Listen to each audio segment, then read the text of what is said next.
Welcome दोस्तों, स्वागत है आपका नॉवेल वर्ल्ड में।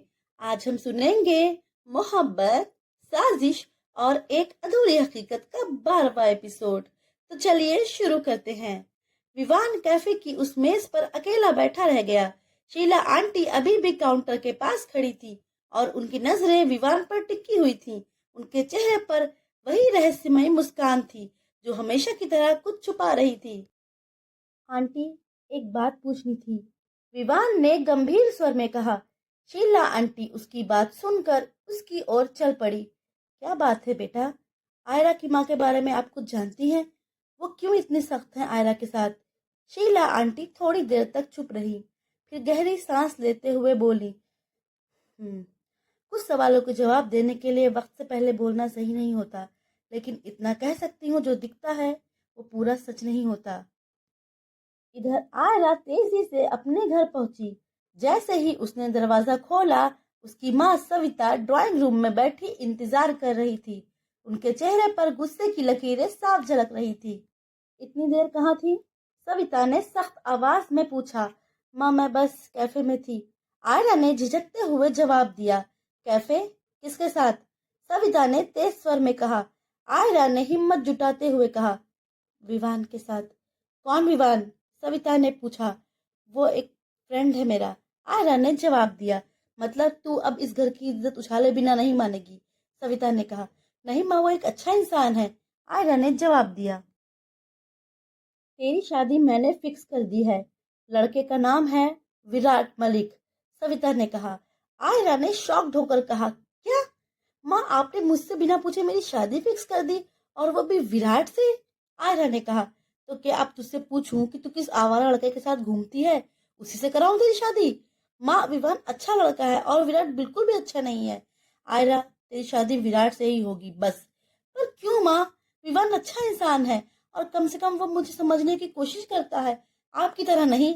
आयरा की आवाज में दर्द और गुस्सा दोनों झलक रहे थे। सविता ने ठंडी नजरों से आयरा को देखा और कहा, तुम्हारी समझ से बाहर है ये सब। जो कुछ भी मैं कर रही हूँ वो तुम्हारी भलाई के लिए है। भलाई? आप इसे भलाई कहती हैं? आपने कभी मुझसे प्यार नहीं किया, मुझे प्यार से देखा तक नहीं। क्या आपको लगता है कि मैं ये नहीं देखती कि मिताली ही आपकी सब कुछ है? मैं हमेशा पराई रही हूँ इस घर में। आयरा ने आंसुओं को रोकने की कोशिश करते हुए कहा। उसकी आंखें अब और आंसू नहीं रोक पाई। आयरा अपने कमरे में चली गई। वो बिस्तर पर बैठकर सोचने लगी। उसकी माँ का ये बर्ताव हमेशा से उसके लिए एक पहेली था। सविता ने उसे कभी वैसे नहीं अपनाया जैसे एक माँ अपनी बेटी को अपनाती है। मैं हमेशा से इस घर में बाहरी क्यों महसूस करती हूँ? उसने खुद से पूछा। दूसरी ओर विवान घर पहुंचते ही आयरा की बातों के बारे में सोचने लगा। उसने महसूस किया कि आयरा के दिल में जो दर्द था वो सामान्य नहीं था। उसने फैसला किया कि उसे आयरा की मदद करनी होगी, चाहे कुछ भी हो। विवान ने शीला आंटी की बातों को भी याद किया। सच उतना आसान नहीं होता जितना दिखता है। इसका क्या मतलब हो सकता है? क्या आयरा के परिवार में कुछ ऐसा छुपा है जो वो नहीं जानती? उसने अपने लैपटॉप उठाया और आयरा के परिवार के बारे में जानने की कोशिश की। थोड़ी देर रिसर्च करने के बाद उसे एक पुराना अखबार का लेख मिला। विवान ने अखबार का लेख ध्यान से पढ़ना शुरू किया। लेख में लिखा था, प्रसिद्ध व्यवसायी अरुण मेहता की दूसरी शादी से जुड़ा विवाद। अरुण की पहली पत्नी की असामयिक मौत और उसके बच्चों की कस्टडी को लेकर विवाद हुआ। सविता मेहता, जो अब उनकी दूसरी पत्नी है, परिवार में सामंजस्य बनाए रखने का दावा करती हैं। लेख पढ़ते ही विवान के दिमाग में सवालों का तूफान उठने लगा। पहली पत्नी? तो क्या सविता आंटी आयरा की सगी माँ नहीं है? और मिताली? आर्य ने कहा था कि उसकी माँ को सिर्फ मिताली ही दिखती है। इसका मतलब मिताली उनकी सगी बेटी है। उधर आयरा अपने कमरे में अकेली बैठी थी। उसकी आंखें लाल थीं और मन में सवाल उमड़ रहे थे। क्यों मेरी माँ हमेशा मुझसे इतनी सख्त रहती है? क्या मैं उनकी असली बेटी नहीं हूँ? उसकी सोच तब टूटी जब मिताली कमरे में आई। दीदी, इतनी देर से रो रही हो, कोई काम नहीं है तुम्हारे पास? मिताली ने तंज कसते हुए कहा। आयरा ने उसकी तरफ गुस्से से देखा। मिताली, क्या तुम्हें मेरी तकलीफ कभी समझ में आती है, या तुम्हें सिर्फ मेरी बेइज्जती करना आता है? मिताली हंसी। तकलीफ? हाय दीदी, तकलीफ तो हमें होती है। आप इस घर में हमारी जिंदगी की खुशियों में हमेशा रोड़ा बनकर क्यों खड़ी रहती हैं? वैसे भी माँ का सारा प्यार मुझसे क्यों जलता है तुम्हें? आयरा ने अपनी आवाज को शांत रखते हुए कहा, माँ का प्यार? मिताली, क्या तुम्हें कभी ख्याल आया है कि शायद मुझे वो प्यार कभी मिला ही नहीं? मिताली के चेहरे पर एक पल के लिए अजीब सी मुस्कान आई। शायद क्योंकि तुम... मिताली ने गहरी सांस ली। कुछ नहीं दीदी, मैं बस ये कहने आई थी कि माँ चाहती है तुम अपनी शादी के फैसले को स्वीकार कर लो। विराट के साथ तुम्हारी शादी हमारे परिवार की प्रतिष्ठा के लिए बहुत जरूरी है। विवान ने अखबार के लेख के आधार पर आगे की जानकारी जुटाने की कोशिश की। उसे एक अन्य रिपोर्ट मिली जिसमें अरुण मेहता की पहली पत्नी के बारे में जिक्र था। लेख में लिखा था, अरुण मेहता की पहली पत्नी राधिका एक उदार और स्वतंत्र विचारों वाली महिला थी। उनका असामयिक निधन एक दुर्घटना में हुआ, जिसे लेकर कई सवाल उठे। उनके बच्चों की देखभाल अब अरुण और उनकी दूसरी पत्नी सविता कर रहे हैं।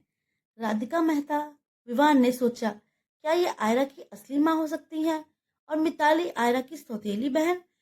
और अगर मिताली आयरा की सौतेली बहन है तो इस लेख में ऐसा क्यों लिखा है कि बच्चों की कस्टडी, मतलब आयरा का कोई और भाई बहन भी है? विवान को अब ये समझ आ रहा था कि आयरा का अतीत कितना उलझा हुआ है। सविता अपने कमरे में बैठी मिताली से बात कर रही थी। माँ, क्या आपको लगता है कि दीदी को ये सब पता चल जाएगा? मिताली ने पूछा।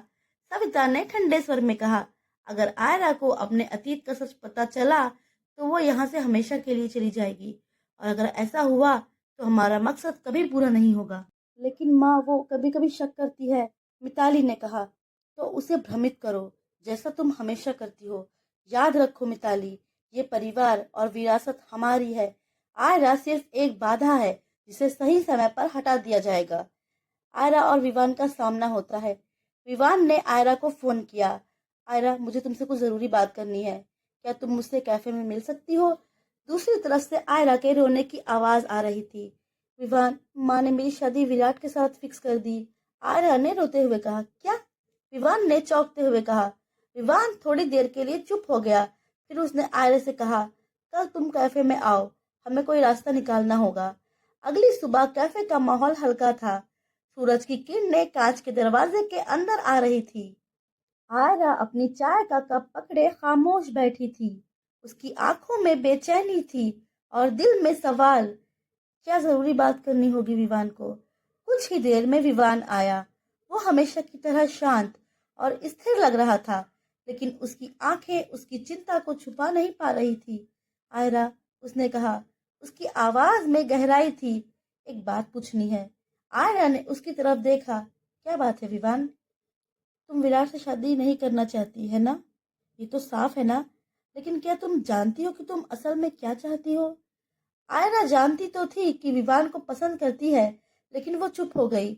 उसके दिल में सवालों का तूफान उमड़ रहा था। वो चाहती थी कि कोई उसे समझे, कोई उसे बिना किसी स्वार्थ के प्यार करे। उसने खुद से पूछते हुए कहा, क्या मैं ये सब अपनी मर्जी से तय कर सकती हूँ? विवान ने उसकी खामोशी को तोड़ा। आयरा, तुम्हें खुद को समझने का समय लेना चाहिए। आयरा ने कहा, आई एम सॉरी विवान। वो जब माँ ने मुझे विराट से शादी करने को कहा तो मैंने हड़बड़ाकर तुम्हें विराट से कंपेयर कर दिया कि तुम अच्छे हो और विराट खराब। मेरी माँ को लगा कि मैं तुम्हें पसंद करती हूँ। तो उन्होंने क्या कहा? विवान ने गंभीरता से कहा। आयरा ने जवाब दिया, मेरी शादी विराट से होगी, बस ये उनका फैसला है। तुम क्या चाहती हो आयरा?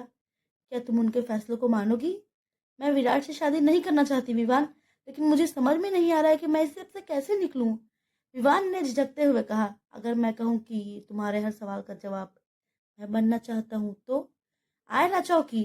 उसने उसकी तरफ देखा, जैसे उसकी बात का मतलब समझने की कोशिश कर रही हो। विवान, तुम... हाँ आयरा, विवान ने गहरी सांस लेते हुए कहा। शायद मैं सही समय का इंतजार कर रहा था, या शायद मुझे खुद नहीं पता था कि मैं कब तुमसे ये कहूँगा। लेकिन सच तो ये है कि मैं तुम्हें पसंद करता हूँ। नहीं, मैं तुमसे प्यार करता हूँ। आयरा की आंखों में आंसू थे। उसने खुद को संभालने की कोशिश की, लेकिन उसकी आवाज में वो भावनाएं साफ झलक रही थी। विवान, तुम जानते हो ये सब कितना मुश्किल है। मेरी जिंदगी उलझी हुई है और मैं नहीं चाहती कि तुम भी इसमें उलझो। विवान ने उसकी तरफ देखते हुए कहा, अगर तुम्हारी जिंदगी उलझी हुई है तो मैं उन उलझनों को सुलझाने के लिए तुम्हारे साथ हूँ। ये सिर्फ तुम्हारी लड़ाई नहीं है आयरा, मैं तुम्हारे साथ खड़ा हूँ, चाहे कुछ भी हो जाए। आयरा को उसकी बातों में सच्चाई दिखी। वो महसूस कर रही थी कि कोई उसकी परवाह करता है, बिना किसी स्वार्थ के। लेकिन वो ये भी जानती थी कि उसकी माँ कितनी खतरनाक है। उसने विवान को इनकार कर दिया। हम सिर्फ अच्छे दोस्त हैं विवान। विवान का दिल इनकार सुनकर बहुत दुखी था। वो आयरा से सच्ची मोहब्बत करने लगा था। फिर भी उसने खुद के इमोशंस पर कंट्रोल करते हुए कहा, आयरा तुम खुद को टाइम दो और आराम से मुझे जवाब देना। विवान ने कहा। इतने में विवान का फोन बजा। विवान ने आयरा से कहा, 2 मिनट मैं अभी आया। आयरा उस दिन कैफे में अपनी भावनाओं से जूझ रही थी। एक तरफ उसको विवान के इजहार से खुशी भी थी, पर दूसरी तरफ डर भी, क्योंकि वो नहीं चाहती थी कि विवान भी उसके घर के कलेश से परेशान हो। आयरा ने हमेशा से अपने घर में एक अजीब सी दूरी महसूस की थी, खासकर अपनी माँ सविता और छोटी बहन मिताली के साथ। वो नहीं चाहती थी कि विवान भी ये सब झेले। कैफे में शीला आंटी, जो हमेशा आयरा के लिए एक गाइड जैसी रही थी, उसकी बेचैनी को समझ गई। उन्होंने आयरा को बुलाया और एक शांत कोने में बैठने का इशारा किया। आयरा, मुझे तुमसे कुछ जरूरी बात करनी है। आयरा ने उत्सुकता और घबराहट के साथ पूछा, क्या बात है आंटी?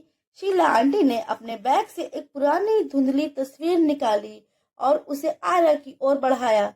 तुम्हें पता है ये कौन है? आखिर किसकी थी ये तस्वीर जो शीला आंटी ने आयरा को दी थी? और आयरा की जिंदगी किस तरह शीला आंटी से जुड़ी थी? वो आयरा के बारे में क्या जानती थी? इस बारे में जानने के लिए हमारे साथ बने रहिए इस ऑडियो सीरीज में मोहब्बत, साजिश और एक अधूरी हकीकत के। नेक्स्ट एपिसोड आपको जल्द मिलेगा। तब तक के लिए लाइक कीजिए, सब्सक्राइब कीजिए और कमेंट करके बताइए कि आपको ये ऑडियो सीरीज कैसी लगी। Thank you.